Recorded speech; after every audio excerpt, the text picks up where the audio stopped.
The Center for Educational Media and the College of Education at Middle Tennessee State University are proud to offer professional development to K-12 educators in Tennessee through our online video library.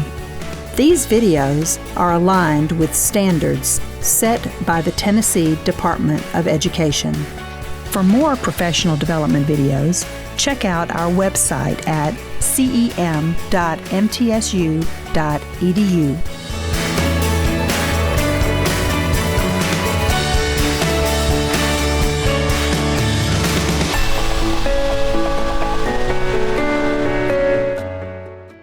Welcome back to the SPED Collaborative Summer Academy at MTSU's College of Education, and you're here right here in the Center for Educational Media. So we're so glad you're here today on this summer day.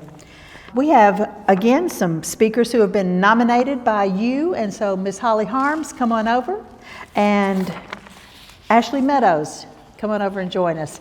So Holly was nominated in the feedback, and these ladies work for Sumner County Schools, and they will continue their introduction with more information. We're so glad you're both here today, and we look forward to this.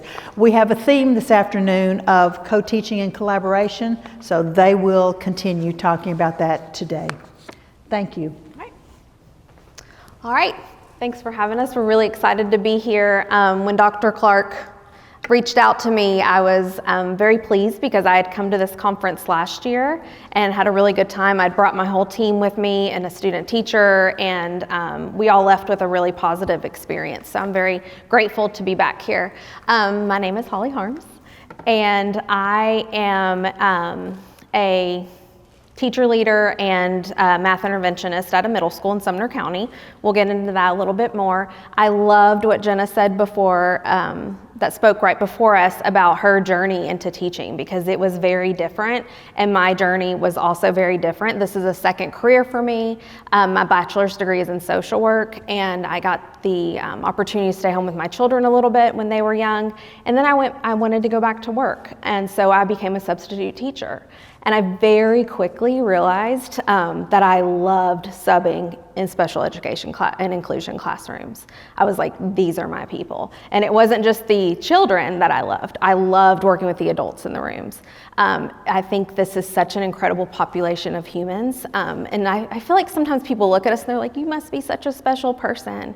But when I look at, because you work with special populations, right? When I look at you guys, I'm like, man, these are the people that I connect with. We often think a lot alike. We're very passionate about our kids, and it's just a really beautiful thing. So as a former social worker, it really spoke to me. And eventually I've done a lot of different roles. I started as a paraprofessional. I went from subbing to being a paraprofessional, and then I got into behavior at the central office level, and then my supervisor there kind of talked me into being a teacher, and I have no regrets. I'm so grateful. So it's been a blast ever since. But yeah, I've taught CDC, I've taught preschool, special education, and resource in elementary and resource in middle, and that's where I've landed. And I love middle school. I think it gets a bad rap sometimes, but I think it's the best place for me and my personality, and I love the kids. So that's where I'm at now, and this is Ashley. I had more of a traditional role, or traditional path to teaching. I started in elementary education, and it's a big full circle moment. I graduated from MTSU, so to be back is great presenting to you today. And I taught in the regular classroom in elementary school for several years. I was able to stay home with my kids for several years, and then joined her. She pulled me into the dark side of the SPED world, and I've loved it ever since, and thank her for that. I have been a CDC teacher, spent a short time as a paraprofessional, working with one student, and also resource as well since then. And I'm transitioning to middle school now, joining her again. Keep following her. Or I keep bringing her, dragging her with me is more like it. Yes. Yeah, when Dr. Clark asked me to speak here, she said, well, there might be someone you want to have it as a co-presenter, and pretty immediately I thought of Ashley. She is kind of the epitome of an easy person to collaborate with. And what we're going to talk about today is, the title of our presentation is The Power of Collaboration. So we're going to talk about the school that I'm currently at now, and what happened when it went from a school that had minimal collaboration as a building to a school that had a lot of collaboration. So we are kind of piggybacking what Jenna had said in the last session, but we're kind of going a little deeper and going to give some specific examples of some things that worked. And we're going to kind of have some celebrations as we dig in. Our objectives, I'll be quick about this because I think it's pretty obvious, is that we're going to understand what collaboration is, which Jenna, I feel like, kind of did that for us, so thank you. And then we're going to explore student outcomes. Like I just said, what can happen when there's a dramatic change in a building from with a collaborative environment. And then what are the benefits of collaboration, and what are actionable strategies we can do. All right, so what is collaboration? This was already talked about in the last presentation as well. She did a great job. Her definition was almost the same as ours. But the main thing is working together to achieve that common goal, sharing knowledge and pooling resources, and creating an environment that supports collaboration within your building. Yeah. Too. So some of the ways we would do that is, we're going to work with common goals. We are going to problem solve together and not apart. Not always easy, easier said than done, I know that. Share ideas and resources. One of my favorite things about, I teach math, so one of my favorite things about teaching math is that I've fostered relationships specifically with math teachers in my building, because as Jenna was saying, they do have the expertise. I went to school to be a special educator, not to be an 8th grade math teacher. So there are often things that I don't know. Honestly, what I mean when I say resources, there are often like literal math tools that I do not own that these teachers have. And because of that relationship, we are able to pretty easily share things like that, actual tangible resources, and then establishing a relationship. Okay, before we go on to the next one, we are gonna talk about our school, where we work. We're gonna give you some general information about our school, the population. I have worked in a variety of buildings, and so has Ashley, suburban schools, a little bit more urban, and then I've gotten, the school we're at now is somewhat rural, but it's a pretty lower income population. So we're going to talk about that. So I want you to understand the school that we're addressing and the students that are there. Okay, so we're at Portland East Middle. Portland is almost to Kentucky. It's north of Nashville, and we're probably 10 miles from the Kentucky border, so it's pretty high up there. Our population has about 70% of my students. Our students are free and reduced lunch. About a quarter of our population either has an IEP or a 504. And 30% of our students are minorities, and 10% of our students qualify for ELL services. We have a full-time ELL teacher. We kind of have adopted her into our special education department. We frequently collaborate with her because some of our students overlap. I have only, before I came to this school, I think I only had one student that overlapped because of the other populations that I worked with. But in this school, quite a few of our ELL and special education students do overlap. So that honestly forced me to learn how to collaborate in that way. Nearly half of students with disabilities and have an IEP have at least one incarcerated parent or are being raised by another family member. And this is true in our school. A lot of our students have witnessed drug addiction with family members, caretakers. They have a lot of street smarts and they can take care of themselves independently. A lot are being raised by grandparents or parents or caregivers that work hourly jobs that can't be involved in their education. Yeah. And you have a specific story about that? Yeah, I do. Again, this was different for me. At my other schools, a lot of my students had stay-at-home parents that could easily come to the school if the kid was having a difficult day, or we had to change an IEP time or anything like that, or they frequently would come have lunch with their child. Coming into this building was an adjustment. I had to learn and adjust that these students' families are different than what I was accustomed to, and that was on me. I needed to grow and I needed to adjust, right? So a good example, kind of a difficult example, I would say, is that I had a student who was being raised by grandparents, which is pretty common in my building, and their grandmother had very suddenly and tragically passed away. And she was definitely their primary caregiver. And unfortunately, their IEP meeting was right in the middle of this crisis time and adjustment period to where suddenly grandpa was having to do all the parenting. And he'd never really done that before. He didn't really know what to do. He didn't really know what an IEP was. So to me, it was very important to at least communicate with grandpa what this document was, right? What it meant, because this student was going into high school.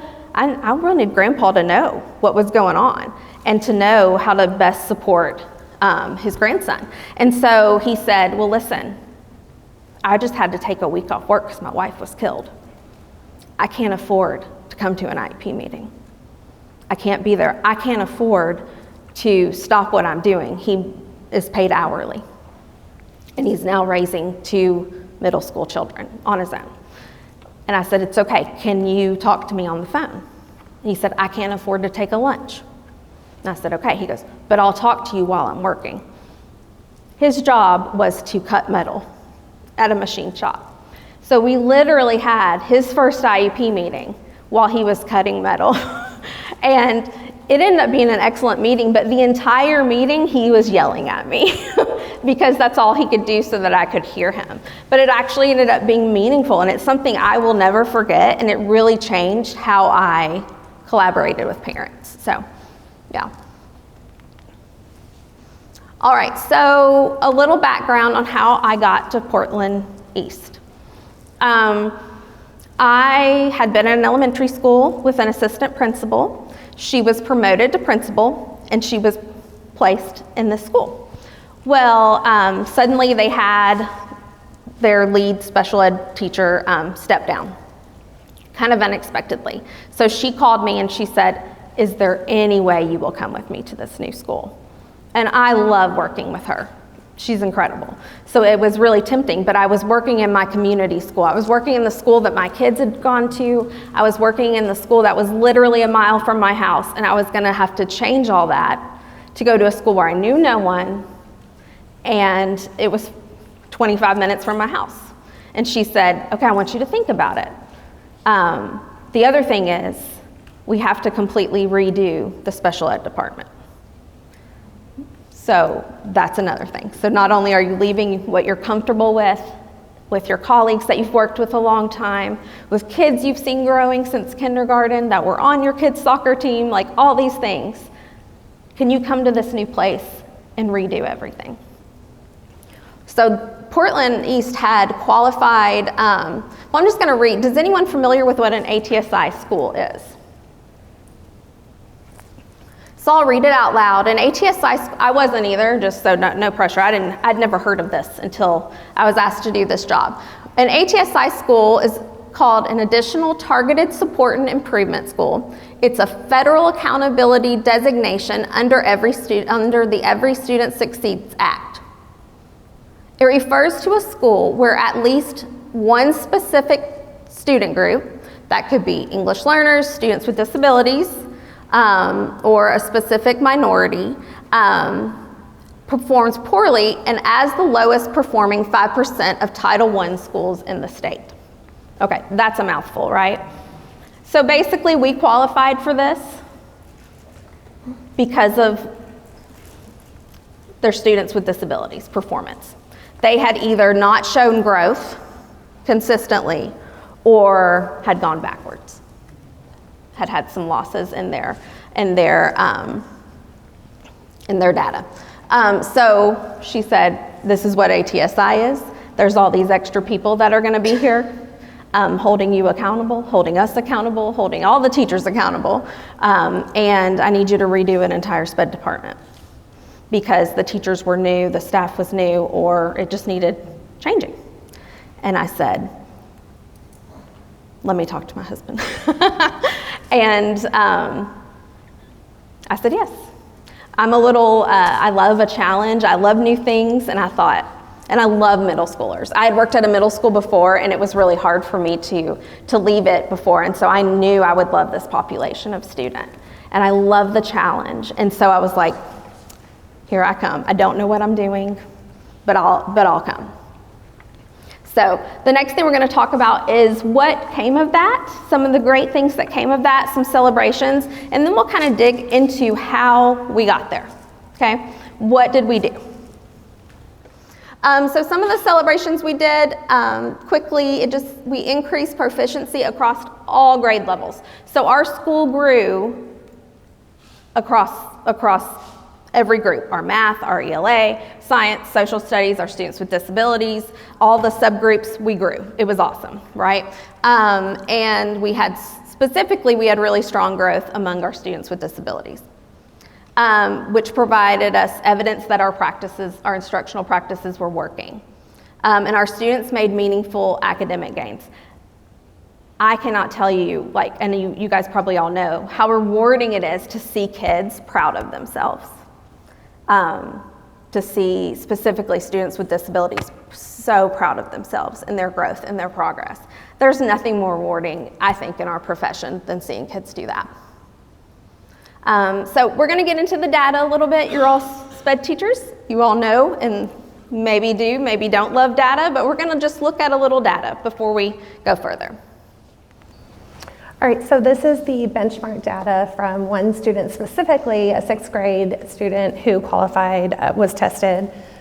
She was ELL, SPED, low income, and in the lower 25%. So she counted 4 times towards the test scores. So it was one student that they especially wanted to target to increase their test scores.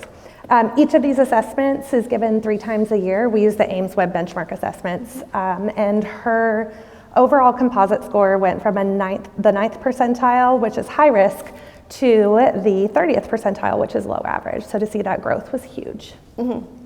Yeah, and again, this is one of those students, I don't want to say I targeted this student, but within a pretty short amount of time after getting to know her, I thought, she can do some math. But our data was not reflecting that. Her performance in her classroom was not reflecting that. So she was a student that I was pretty intentional about seeking out her math teacher, her gen ed math teacher, and communicating what I had seen. Hey, I think she can do some math. I think a lot of this is maybe self-confidence or self-esteem, apprehension of tests, being fearful of taking a test, being fearful to ask a question. You know, she's one of my sweet little ELL kids. She just was nervous, and that impacted her in a lot of different ways.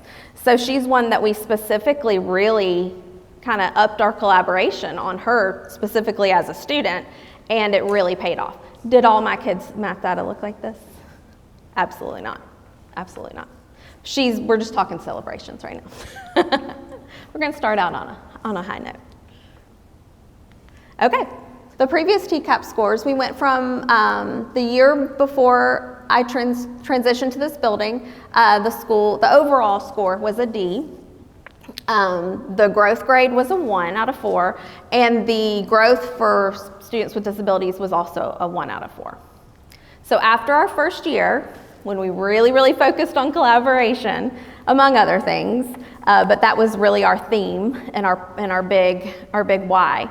Our overall school score went from a D to a B.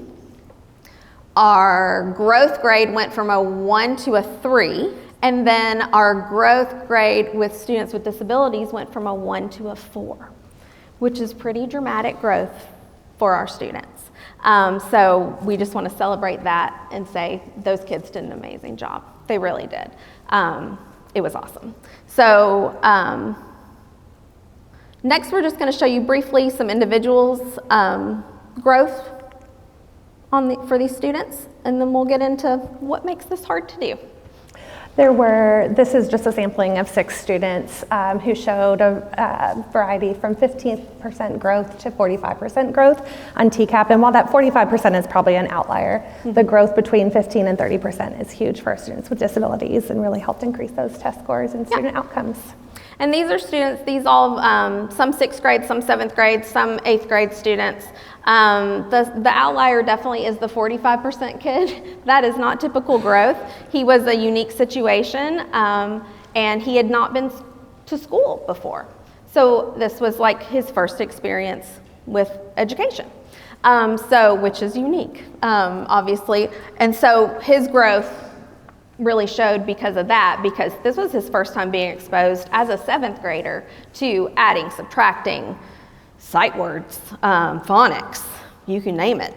And he was actually a really remarkable kid.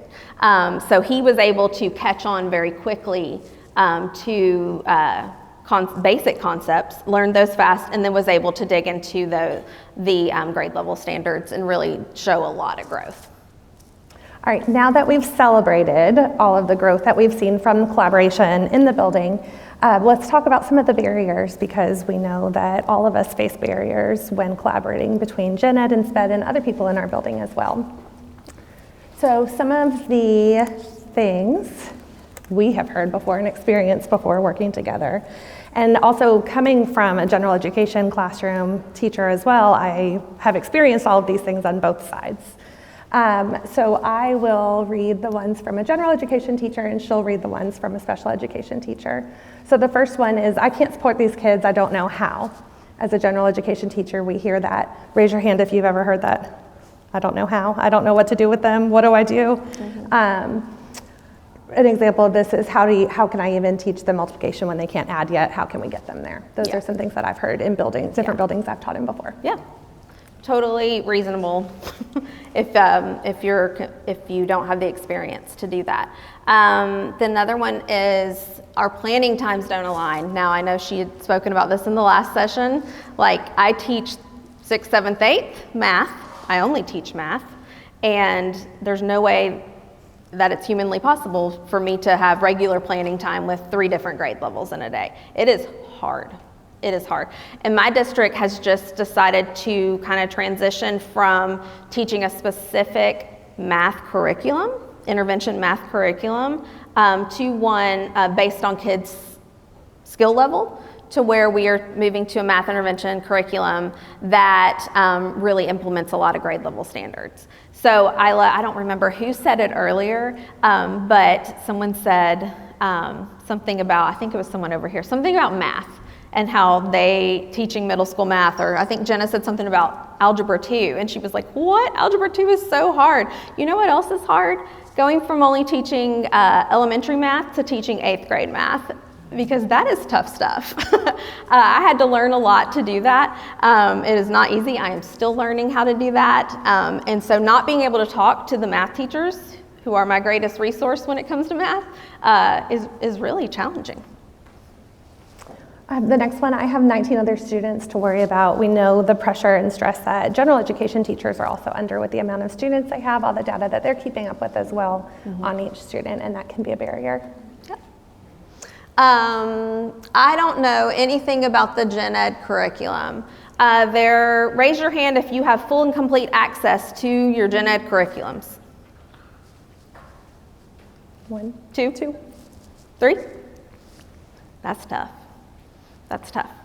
I didn't until like last year, so I feel you. Especially like our science and social studies, like I don't know about that. And I shouldn't be expected to know everything about these subjects, right? But a general understanding. If I have a teacher that comes to me and says, oh my goodness, Johnny cannot get through social studies, he cannot. It might be beneficial that I'm like, well, what are you talking about? What's the subject matter this week? Maybe it's triggering him. Maybe it's making his life more difficult. Maybe we can work together and just talk that through and see what solutions we can come together. So having a general idea of what they're working on and whatnot is beneficial. But if I'd had access to that curriculum on my own, it would have saved her time from having to explain all that to me too. So it is very beneficial. Teachers feeling like there are too many standards and not enough time to teach it all. We all feel that pressure, and it's something that I know I've heard in my buildings I've taught in a lot. And then I feel uncomfortable co-teaching. I think Jenna addressed that very well. I definitely feel uncomfortable co-teaching if it's a subject matter that I don't understand or know. I think most of us could agree on that. So when we started digging into the research-based articles that we could find on collaboration and teaching, these were kind of some different areas that stood out to us. The first area we talked about were quick and consistent meetings, how important it is. Research suggests that brief, structured collaboration meetings can significantly improve instructional consistency and implementation of accommodations. Just like the last presenter spoke about those quick meetings, whether it's going in with 5 minutes at the end of the school day or before school or passing by in the hallway, that consistency of those meetings is so important. Not formal meetings, just a quick chat and goes. Yep. The second one was building relationships with general education teachers, as SPED teachers. Has there ever been a teacher, you do not need to name names, please don't name names, that you have really struggled to collaborate with on any level? So we're going to talk a little bit about some strategies on how to do that, even when it's difficult. And then sometimes it's easy too. Sometimes you meet a wonderful gen ed teacher like I did with Ashley that you just click with, and collaborating is easy. I think someone over here had commented on that earlier that, oh, you know, you've been really blessed to have some teams that have been easy to collaborate with. But sometimes that is very, very challenging. Very challenging. And the last one is having a shared responsibility. I think a lot of times one thing that we hear is, well, my student did this, my student did that, when it needs to change and shift into our students. We're all sharing the responsibility of their learning and getting them where they need to be. All right, the benefits of building relationships. All right, so first, the benefits of building relationships is you do have shared resources. So many times when I have gone into as a SPED teacher, gone into a general education teacher's classroom, just having access to some of their resources, whether it's their plan book online, has made significant changes in student learning. Shared data for IEPs. General education expertise, relying on them for their content knowledge is the biggest thing, and that's one thing that the last presenter also spoke about as well. Different perspectives. A lot of times as a SPED, being on both sides of SPED and Gen Ed now, I have seen all of the different perspectives of each teacher, and we don't always see that when we're on one side or the other, think about the other person's point of view. Also, you get to share those celebrations, which is always fun, and increase academic outcomes. Yep. Okay, so some strategies to building those relationships. We're going to start by building a personal connection. Okay, this was really hard. I went into this building, like I said, I've never lived in a rural community or worked in a rural community. So honestly, I mean, completely honest, sometimes my coworkers said things about their farm animals, and I literally it was like they were speaking a different language. It's like some kind of season. It's sometimes, you know, I don't know. I still couldn't even say it. But it was harder for me. They were wonderful people, but it was hard for me to find a personal connection with some of my coworkers because I had no idea what they were talking about a lot of the time. So I decided that I was going to focus specifically on a couple of teachers. Ones that I figured out, well, I told you I like a challenge, okay, so I'm a little nutty. So this is what I did. I found the teacher that I didn't think liked me. And I was like, I'm going to make you like me because you've got a lot of my kids in your class. This teacher had like 10 of kids on my caseload in her class. And I thought, I got to get on her good side. Because who does that benefit if I'm on her good side the most? Does it benefit me the most? Who does it benefit? Anybody? It benefits the kids. And that's what we're here for. That's what we're here for. So I said, okay, I'm going to learn about donkeys. And when they get pregnant and when they have their babies, I'm going to learn about sunflowers and when you grow them and how much sun they need. And I mean, I told you I was a little crazy, but it worked. She didn't want to look me in the eye for a while when I first started. I came in from this other school. She'd been at that school for 30 years. This lady comes in, she wants to change everything. All of a sudden, she wants to know how her kids are doing every day. She thinks I can't do my job. I know how to teach. It was a little scary. So I would just show up at her door in the mornings. I'd make sure I just looked like I was meandering to another class, but I always stopped at hers. How's your day? Is so-and-so here today? And I'd stick my head in, and you could see her body language. She wanted to cover her door so that I couldn't even stick my head in there. So eventually, I just said, one day I said, hey, how's Maybelle? And she goes, how do you know about Maybelle? And I said, well, I overheard you telling the teacher across the hall about your donkey was pregnant and her name's Maybelle. And that's all it took, guys. I figured, and then I said few stupid facts about donkeys that I didn't know before, and all the walls came down. It wasn't a huge time investment for me, but it worked. And now she is one of my very favorite teachers to work with. She is, I would say she's almost one of my mentor teachers. We have a great relationship. She loves our kids. She loves them. And I didn't think she liked them. Now I know she loves them. And it's been so special. So that was a big part of that. I feel like if we do the first thing, it often the other things kind of fall into place with our gen ed teachers. Establishing a shared vision for our kids. Sharing those personal stories about your students with their gen ed teachers. I get kids from 6th through 8th grade. So I get a 3-year relationship with them. You know, my 8th grade teachers get 1 year with these kids, and I come in with a lot of prior knowledge about these kids that they don't have.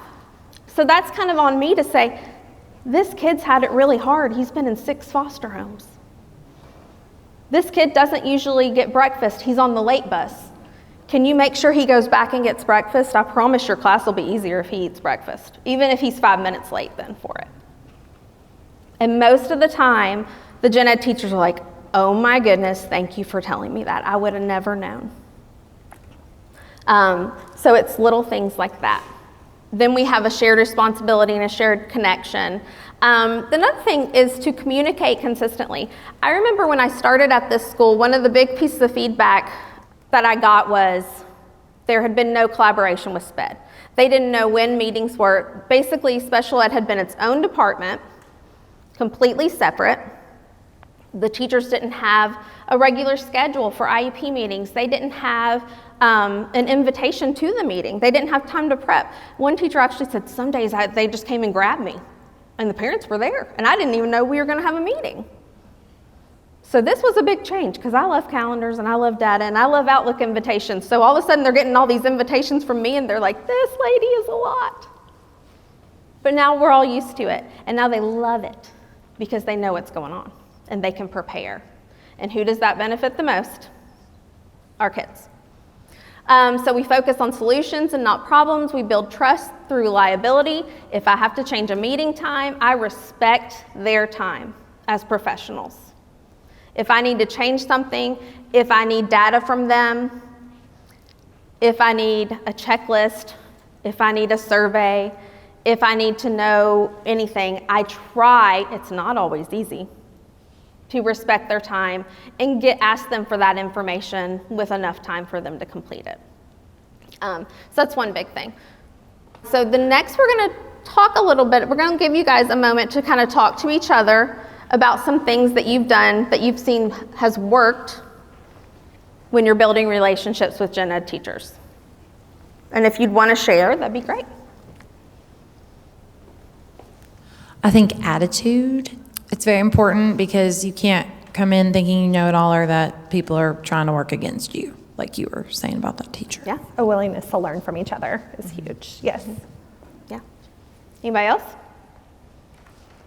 What have you done that has worked? Yes, ma'am. I've been in both inclusion as an EA and as a SPED teacher.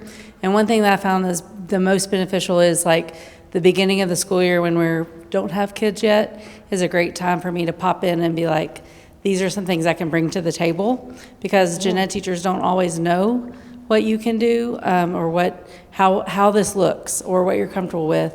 And one of those things is kind of like ripping off the Band-Aid of, what are your teacher peeves? You know, what are the things that are going to set you off, so I know when to step into a situation with a student?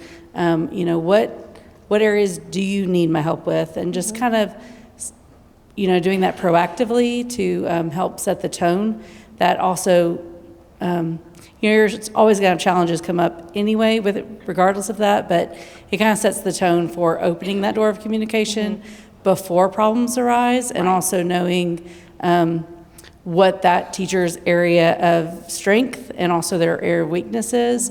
And it kind of opens that door, so you're not awkwardly trying to have a conversation once you've got kids and everything's in go mode. So That's a wonderful idea. Thanks for sharing. Yeah, that was great. Do any of you guys work at all with your school leadership on the classes your kids will be placed in the next year? Specific to a teacher, like a teacher personality or anything like that? Do you guys have any say in that with your leadership? I'm seeing some yeses and some nos. So that's something too, what she was talking about. It's also really good to communicate that stuff. I know we're not talking about working with admin right now, but keep that in the back of your mind. If you're not having any input on the classes or the teachers that your students go to, if you have a relationship with your administrator where you could say, you feel comfortable enough saying, you know, I don't think Sally and Miss Smith are gonna get along. I think it's gonna trigger both of them. Could we maybe put her in Mr. Brown's class instead? Is that a possibility, or is there a reason that we can't do that? That's okay too, but I just wanted you to know that Sally and Miss Smith could really clash. So that's another thing to consider if you work in an environment where that's allowed. Okay. The benefits of consistency: identify concerns early before they become major issues. I think she just gave great examples of how to do that. What she said about meeting with the teachers prior to the school year beginning is a great tool to have in your toolbox when working with gen ed teachers. Adjusting your interventions quickly. You want to, when you see a kid is struggling in one area, you don't want to wait a couple weeks to adjust. We want to be pretty quick on our feet to adjust with our students. And monitoring student progress more effectively. Making sure those accommodations are being implemented. Whew. Anyone feel a little stressed about doing that sometimes? Yeah. Then we come back to that potential conflict with gen ed teachers, right? Sometimes they take it as a threat, you know, when you're like, hey, I was in your room and no big deal. I mean, it is kind of a big deal, but we want to be nice. I saw that Sally has read aloud and she had a test, and y'all just finished the test, and she's told me that it wasn't read to her. And she's, you know, she reads 4 grade levels below where she's at. So is that going to impact her test score? Yeah, because she can't necessarily read the text or comprehend it if she has a language impairment, right? So those are important to bring up, but sometimes those conversations are hard. But when we talk about the relationship with the teacher, sometimes that makes that conversation a little easier when we've established a relationship and some trust. So. All right, some strategies for consistency is those regular check-ins and regularly asking the teacher for input on the IEP and goals. One thing that really helped me this past year as a SPED teacher was making sure to schedule those IEP meetings a month in advance and sitting down for 5 or 10 minutes with the teacher to discuss, what does this look like in your classroom? How is their progress towards the general ed curriculum? How is their progress towards their IEP goals? That really gave us a chance to talk about that and get their input for the IEP to make it more of a collaborative effort. Also scheduling progress monitoring, knowing who's going to progress monitor each student, each subject, and sharing access to all of that data, making sure that they have access to any of the intervention data that you have that can be helpful to them as to which direction to go in their classroom. Requesting to attend grade level team meetings or PLCs. I know this one's really, really hard, especially to schedule within a building, but if you can, it's so beneficial to be a part of those meetings. Also scheduling meetings in advance, I just talked about. Communicating when plans change. This one's super hard if you're elementary and you get pulled for a behavior, but just shooting them that text, I won't make it into inclusion, it helps build that relationship as well. Yeah, I have to do that. I mean, in middle school too, we do that. My kids started kind of, those behavior students, a lot of times by the end of the day, they struggle more, right? Maybe we're getting tired or hungry, or medications, some of those mood regulating medications are wearing off. So I had an 8th period inclusion that I went to, and I missed that one more than any other one, and I hated that. But it's just like, is kind of what had to happen sometimes. But I tried really hard, or I would be late is usually what would happen. I'd be 5-10 minutes late, and there was a test that day and she really needed me in there or whatever. You know, I tried to respectfully always shoot her a text, or if I was in the office with a student, I'd ask the front desk to buzz down and let her know. Just being respectful of their time. And the biggest thing for me that helped was I was able to work inclusion for me into one of the classrooms where I had the biggest amount of SPED students in that classroom. And me being in that classroom really helped me see how that teacher was teaching it, the vocabulary that they were using. It let me see how the students were accessing the material in that classroom. And being able to take that information back and pre-teach or reteach in that intervention setting, maybe in the same way or in a different way than the regular teacher did. Yep. All right, so again, let's talk about consistency. Does anyone want to share any strategy that they use or that hasn't worked? I mean, you can say things that don't work too. And again, when we show these lists of things, that I really try to focus on one thing at a time. Rarely am I going to have a school year where all of these strategies are implemented and they're implemented well. That's not realistic. So anything that you guys have seen that works when you want to talk to your gen ed teachers and work consistently with them. It's a little hard because a lot of you said that you're not able to collaborate.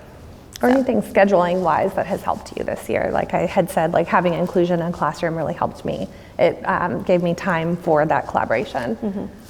Anyone have anything?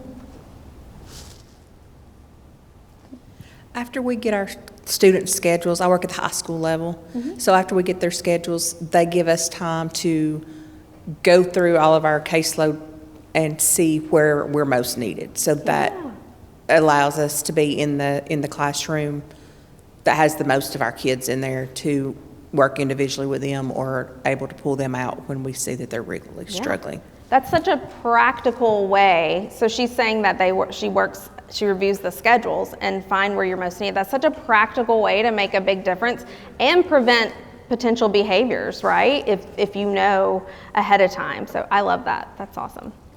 All right, and shared responsibility is the last area we'll look at. Moving from my students to our students, I know both of us, as we were preparing for this presentation, even said, well, my students did this.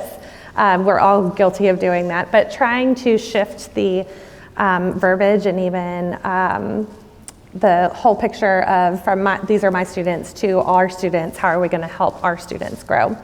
So student needs are addressed from multiple perspectives. Everyone brings something different to the table, and all of those perspectives are needed to achieve student growth. Instructional decisions become more informed and also more data-driven. If you're pulling data, you're telling the gen ed teacher about your intervention data that they may not know anything about. Having that shared data can lead to student growth. Increasing collective expertise and also prevents teacher isolation. I don't know about you, but it's so much easier to get through this very tough job when you have people that are in your corner and that you can collaborate with and share all of the success or the hard moments with. Yeah, absolutely. Anybody have a work bestie or wish they had a work bestie? Yeah. This is a hard job. It's a lot easier to do when we can trust and learn from those with us. Anyone want to share a positive about a coworker? It can be a fellow SPED teacher or a gen ed teacher. I can tell some of y'all that are here like each other. These three ladies, I can tell y'all are like vibing together, and I love it. So I know you like each other. So I work with fabulous team, and you already met Mariana, but Coach Lockridge and Coach Moss, as well as another man at our office, we work very closely together and we collaborate a lot. I have the privilege of working with a co-teacher that I've worked with for years and years, and she is amazing. And I am familiar with the curriculum at this point just because we've had so much time together, and that's a huge, huge blessing. And so, but it's you know, I know that that's not always the case, and so I count myself very fortunate to have this team. That's awesome. Yeah.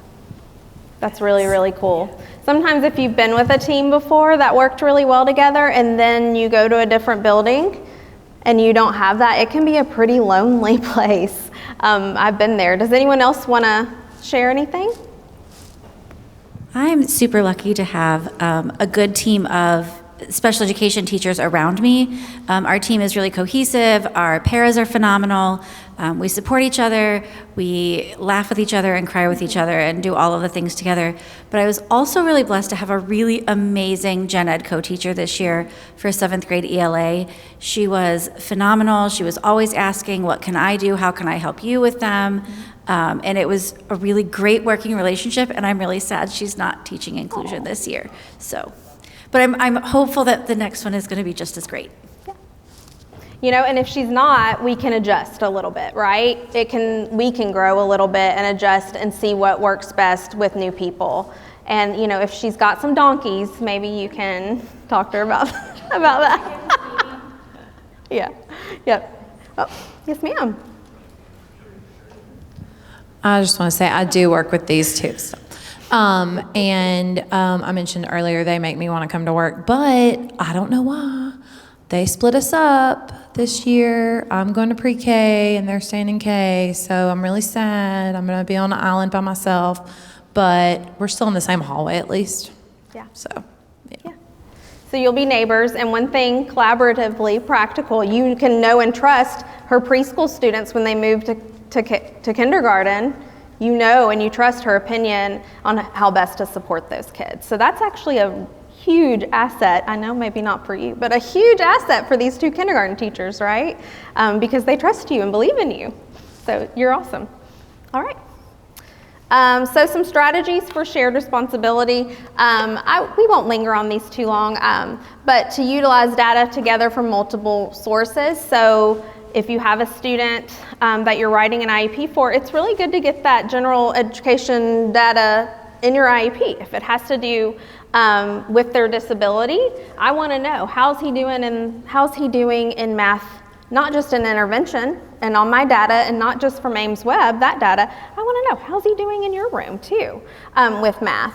Another thing is we already talked about this, request access to gen ed curriculum. Okay, a lot of you said you don't have access. Totally get it. That is something that is not easy to get, but the squeaky wheel gets the, grease? Was I saying that right? Yeah, so I highly encourage you guys, if you feel comfortable, to talk to your instructional coach, to talk to your teacher leader, and if you're not comfortable talking with admin. I'm a teacher leader, and when my teachers come to me and they're like, I really want to do this, but I don't know how to ask, and I don't know if I'm allowed to ask, I don't know. Guess who's allowed to ask? Me. So let your teacher leader and your instructional coaches take that pressure off of you and go talk to your leadership about your needs. That's how we get change. Observe work inclusion into your schedule. So this is something also, some of us do more inclusion than others. I don't have a lot of inclusion this year coming up. And I do love inclusion, but I only have a couple periods with it. So there are going to be some of my students that I don't see often during the day. It's okay to go into those classrooms when you have time in a spare 5 minutes to go in and observe your students, even if they're in social studies, science, related arts. How are they doing in there? I want to know the whole picture of our students and how they're doing. And then, but I encourage you to communicate with the teacher if you're going to do that so they're not surprised. Sometimes it can be disruptive. They might give you a good day to pop in, something like that. Use joint planning templates. We'll talk about those a little bit in a minute.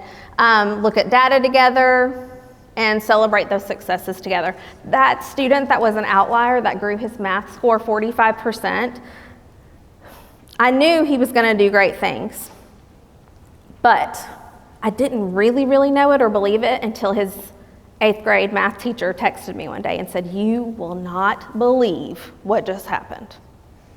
And I said, "What?" And she said, "This student started the school year of 8th grade on his benchmark score at a 2nd grade level, and he had just scored at a 7th grade level." And she said, "I don't know, is there something wrong with the test? Like, how did this happen?" But you know, that information was so much more rewarding to have my co-teacher there to share it with.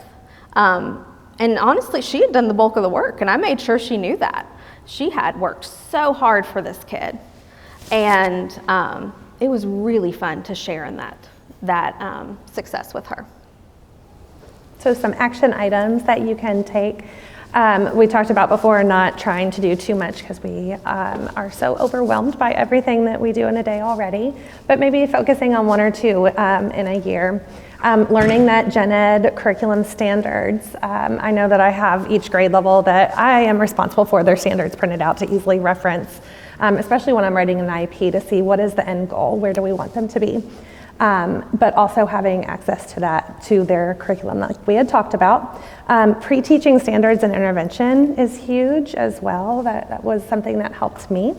Reviewing the gen ed benchmark data together. The next one was a really difficult one. We have so many things in an intervention class that we're responsible for teaching. We have their IEP goals. We have whatever curriculum your district wants you to teach for intervention. And also trying to catch them up on standards. One thing that we started doing was alternating days that we teach standards or IEP goals, and incorporating all of that in together, trying to create enough time for all of that. Yeah, which isn't easy. Yes. Not easy at all.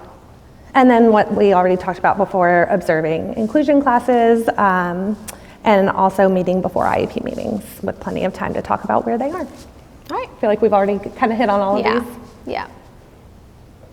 So this is a collaboration document. I know it's kind of difficult to see, so I'll kind of give you a general idea of what it is. This is for those of us that don't have a lot of time to collaborate, which is probably most of us, right? So this is a collaboration document. It says in the highlighted area, the area of need for this student is behavior related to other health impairments. So this student might have ADHD. That's a lot of my students. That's generally what they qualify for under OHI. So this is a specific form for that. And what I like about this is you don't have to do this verbatim, but it's very helpful to, if you can get that 5 minutes, you can sit with that teacher and talk about it. She doesn't have to, if she's so slammed, she doesn't have to fill this out perfectly. One thing that I do is I say, hey, I'm gonna leave something on your chair or on your desk or in your mailbox, however you guys do it. You don't have to do it right now. But if you could just look it over in the next 2 weeks, then can I swing by and let's talk about it together? And we just choose a day and time. And again, it's usually 5 minutes, 10 max if we're lucky, right? So this specifically, I give the teacher the IEP goal. We write it right there. We talk about their strengths, their areas of improvements. And then this is kind of my favorite part when I'm writing an IEP on the right for collaborating with the gen ed teacher. This has been very helpful is a lot of times our kids change, right, between IEP dates. They got a whole year. So are they changing and growing? We hope they are. So this section here, I'm gonna write their accommodations and they're gonna check mark, do I use these, are these accommodations still helpful in our classroom? So that might be that they get to sit in the front.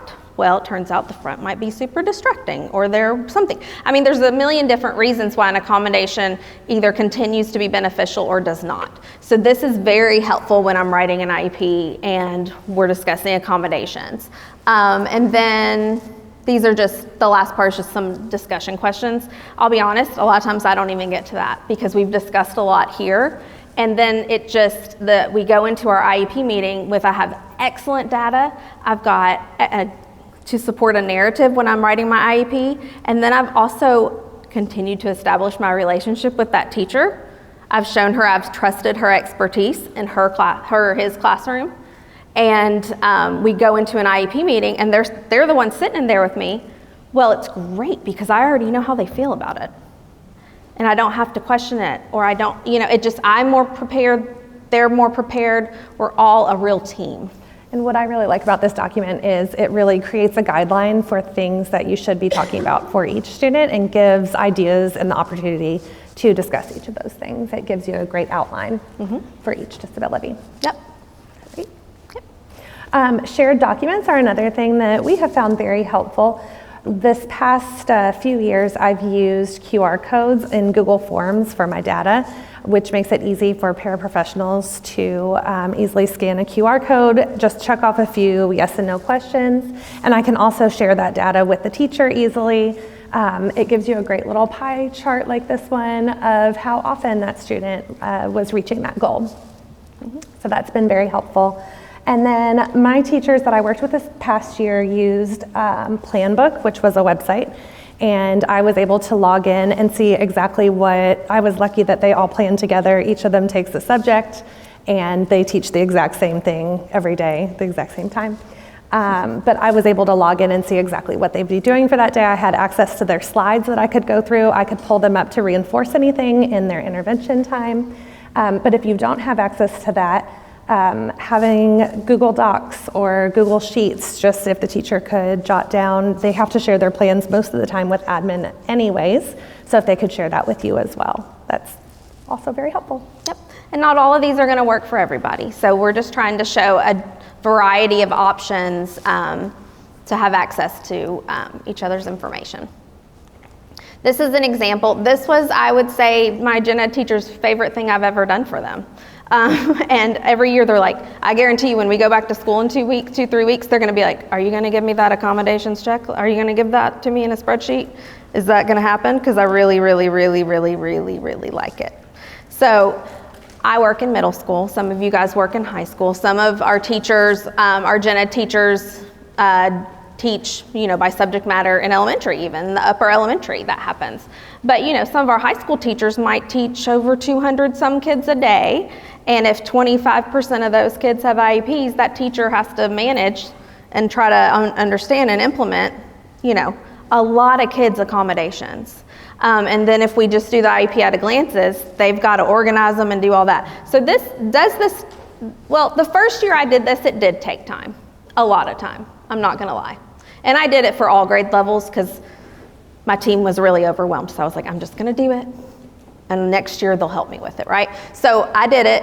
It was a great time investment, and I'll tell you why. Because the next year, my 6th graders became 7th graders. And if their accommodations may or may not change, but I could just copy and paste their names from 6th grade to the 7th grade. And then their case manager went in, and all that they had to do was click what their accommodations were. And then we shared this information with the applicable teachers. And they loved it. Who also really loves it? Related arts teachers. They love it. They see so many students. And it's really hard to remember everyone's accommodation for everything. So if you want to score points, this is an excellent thing to do. Any questions about this? I made it in Google Docs. So they also are updated with changes and everything too. So it's a live document. Yes, ma'am. Just a question about privacy in Google Docs. How do you ensure that none of this data gets out? You can make it private and it can only be shared with the email address that you put in. Okay. Yep. And you can make it so you're the only editor or your other case manager is the only editor. Like we case manage by grade level. So I'm the only editor for the 8th grade students. And I manage it, and it's read-only for anyone I choose to share it with. So I'm only going to share it with people that actually have that student in their classroom. Yeah. So they make it pretty easy to do that. Yep. And you can remove access if the teacher leaves, or for the next school year, you just remove access. Yep. All right, and just to wrap up everything that we talked about, Yeah. I think we're running kind of short on time anyway. Yep. So we're so grateful for you guys yes. and for having us here. Thank you guys so much. Thank you for your time.